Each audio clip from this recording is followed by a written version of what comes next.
There was a brief time in my life when chick tracts were my obsession. I was 12 to 14 years old. It was the early 90s.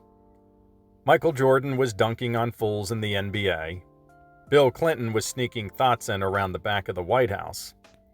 The color red fell out of fashion in Russia. And some nerdy goober named Bill Gates was trying to sucker everyone into using doors or hatchways or some software program named after a type of building opening. Trap doors? Marvel and DC Comics were still considered silly little children's picture books, save for the big league film adaptations of Superman the movie and Batman.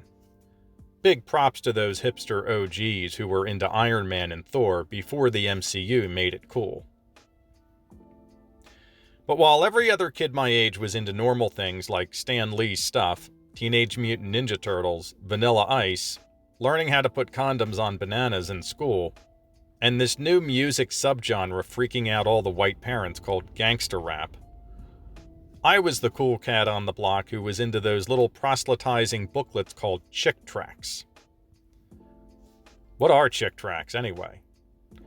They're little comic books that spread the gospel of Jesus Christ from an evangelical Christian perspective. Each features a fictional story about a lost sinner learning about Christ dying on the cross for their sins, and then either repenting and entering heaven, or foolishly following Satan and then being tossed into a lake of fire forever for their disbelief. Suck on that, Stan Lee. During my chick tract fetish, I was growing up in a fundamentalist Christian family, had just been pulled from the evil public school system to be homeschooled, and was eagerly awaiting the day I'd get to pick out my mansion in heaven. That was after getting whirlwinded up into the sky during the rapture, of course, an event I was sure would happen before I reached adulthood. Now look, I'd love to say I was a secret doubter the whole time, an undercover atheist, but the truth is, I was super hardcore. I made a poster of the 10 Commandments and hung them up in my school before I was taught at home. I stood outside the bus stop so I could preach to all the neighborhood kids when they got back from their Satan-clutched classrooms.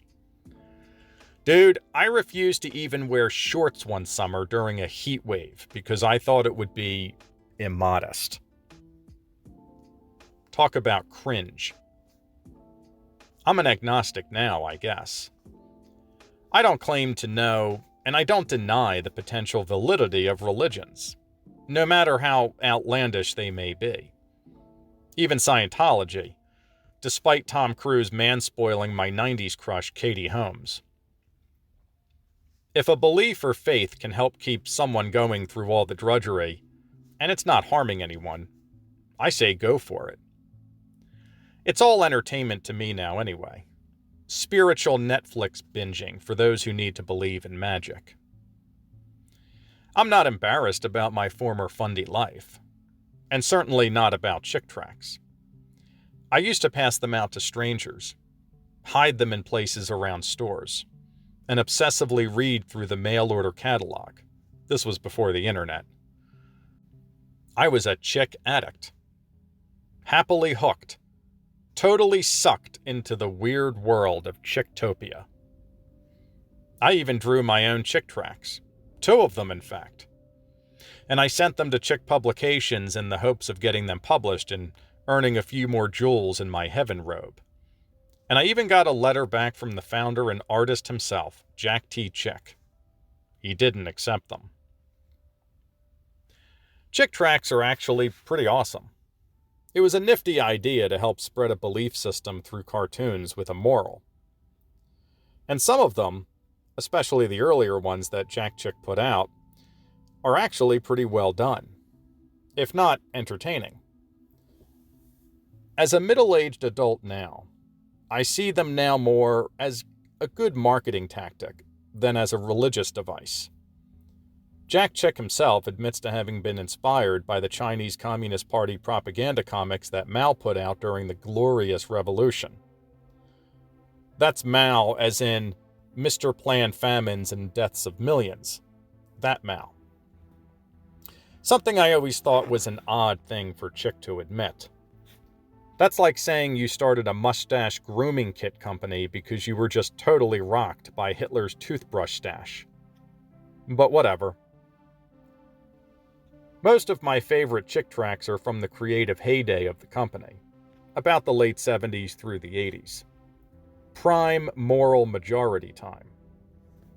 During which, Chick also had a line of comic books called The Crusaders, which featured two missionary best friends, a black guy and a white guy, going on adventures and spreading the word, and confounding outlandish criminal and evil global conspiracy plots. It was actually pretty progressive and fun, with a racially diverse set of characters, international locations, 70s-era slang, and occasional twists and turns. Like if The Fast and the Furious were written by Jerry Falwell. The themes and messages were, of course, predictably sermonizing. A lot of the characters leaned stereotypical, while institutions traditionally held as evil by the Christian complex, Hollywood, academia, the media, etc., were always depicted as cartoonishly sinister. Oh, by the way, Jack Chick hated the Roman Catholic Church, and viewed it as one big Satan-powered institution to ensnare unsuspecting people into a false, hell-bound perversion of the real Christian faith. He even had another comic series based on a former Jesuit priest named Roberto, who revealed the church's evil underbelly history of persecution and nastiness. All guys have a crazy chick story, but I've got a crazy chick story. Anyway, here are a few favorite tracts I used to pass out and read back in the day, in no particular order. You may find them laughable, quaint, and even offensive. I still like them. They gave me an appreciation for the power of compact storytelling, and they no doubt influenced my own writing. Number 1. This Was Your Life. Oh man, This Was Your Life. My chick gateway drug. A bona fide Christian soul-winning classic. This tract is to Chick what Nevermind was to Nirvana. This Was Your Life is a 2-part tract with a midpoint twist. The first half shows a guy who suddenly dies of a heart attack and is taken before God to be judged. His whole life is shown, including moments where he committed such immoral atrocities as telling a dirty joke in front of his friends, and even lusting after a woman. Then, in a scene surely meant to cathartically satisfy oft-ignored gospel spreaders, our protagonist is shown rejecting his, apparently, one chance to get saved in a church service, and avoid his hell-bound fate. When his name is not found in the Book of Life, he's tossed into a lake of fire. Afterward, a frightening warning appears declaring, "This can be your life." The second half shows our hero instead repenting in the church, accepting Christ, and then later dying and going to heaven. Even though the copyright on the tract reads 2002, I believe this was the first tract Chick ever wrote back in the 70s, and one he first used witnessing to prisoners. As a proof of concept tract, it works phenomenally well. Structurally, it's pretty clever. Like nearly all Chick tracts, it uses fear as its main motivator. Fear of burning in hell. But also the fear, in this case, that God acts as a kind of big brother, recording every bit of your life to be played and judged later. So basically China's social credit system. Man, Chick really dug the CCP. Number 2. Somebody Goofed. If I had to pick a favorite Chick tract, Somebody Goofed would probably be it. Mainly because, like many earlier Chick tracts, it has a good twist. And this one has a Shyamalan level one. It also has some humor, and features a meta reference. In one panel, a preacher hands out a gospel booklet that looks suspiciously like a Chick brand tract. Which goes to show that it's not just sophomoric rappers who make references to their first album in their second album, but evangelist cartoonists as well. I won't spoil the fun twist ending by detailing the whole plot out here. But you can check it out for yourself on Chick's website. Number 3. Back from the Dead? This tract legitimately scared me as an impressionable adolescent and young teen. In it, a man clinically dies in an operating room, goes to hell, only to miraculously come back to life. He recounts his terrifying ordeal to a preacher, being tortured by demons and almost thrown into a lake of fire, before escaping at the very last second. It uses Chick's fear factor trademark quite effectively. Back from the Dead also has a certain cinematic quality to it, I thought. Like, I could see it as a horror movie. You think of the demons from Ghost that drag Patrick Swayze's killers to hell. It also taps into the zeitgeist of near-death experiences that were popular back then, especially in many Christian circles. Number 4. The Long Trip. Sometime around the early to mid-90s, Chick's creative wellspring began to run dry, matching similarly to horror director John Carpenter's. The Long Trip may very well be the last of the classic era, as afterward his tracks began to become overly simplistic and one-dimensional. Even this one recycles the twist from Somebody Goofed, though it adds something more in the way of a road of life metaphor. Sticking with the Carpenter comparison, The Long Trip is sort of Chick's In the Mouth of Madness, which coincidentally premiered the same year as this tract. Number 5. Doomtown. This tract recounts the story of Sodom and Gomorrah, 2 cities that God destroyed for their extreme wickedness, and offers a compassionate plea to repent of homosexuality. Doomtown begins at a gay rights rally where activists are threatening to commit blood terrorism if their funding demands for HIV research are not met. A TV journalist / Christian who's almost a dead ringer for Tony Dalton's Lalo from Better Call Saul starts talking with a young gay man and eventually converts him to the faith, and presumably to heterosexuality. Because obviously sexual preference can be turned on and off like a switch, just like that. Of course. Chick seemed to save his best artwork for the tracks that showed scenes from Bible stories, and Doomtown has some remarkable renderings. I'm not sure Chick himself actually drew this tract, however, as his style was more Sunday funnies than near photorealistic. Number 6. Boo. Some Chick tracks are pretty fun, including this one, Boo, which is a Christo parody on the Friday the 13th series. Chick liked to emulate pop culture and then repurpose it in his own way.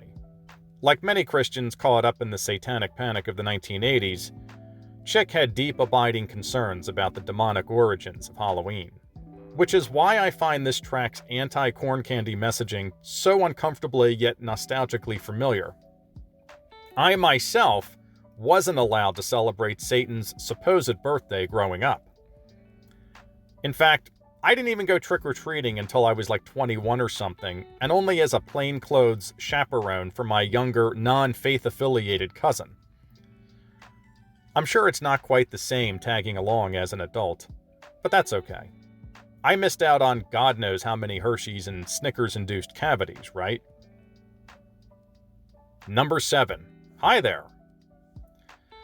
I was initially all set to leave this list at 6, until I remembered that 6 is Satan's favorite number. One of the many things Chick tracts taught me. I also remembered this tract, which probably ranks as my number 2 favorite behind Somebody Goofed. So I was thankfully able to get to number 7, God's favorite number. So we're all good now.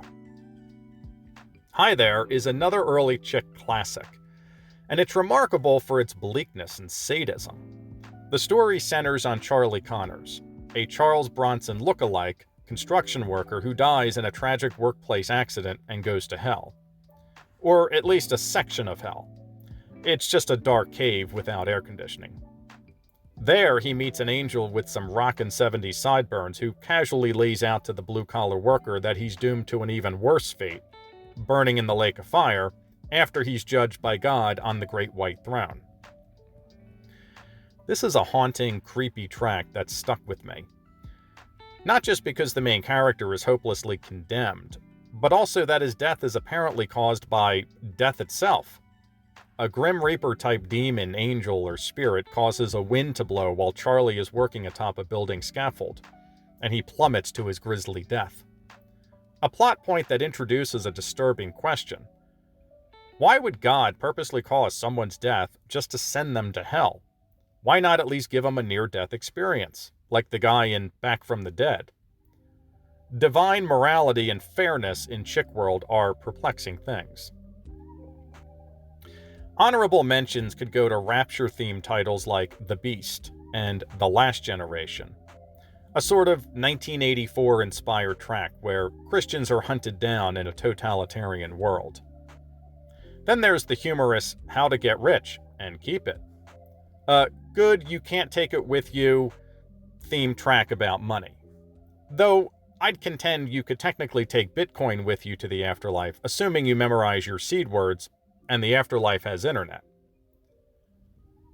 Another good one is Holy Joe, set during the Vietnam War. Love them or hate them, Chick tracts rank among the best-selling forms of literature in the world, having sold over 800 million of the booklets according to the company. That's pretty incredible, and worth examining from a marketing and publishing perspective, if anything. I suspect if Chick tracts had been created today, it would involve social media, like TikTok, the Chinese short video app, something I'm sure Jack Chick would have loved to use.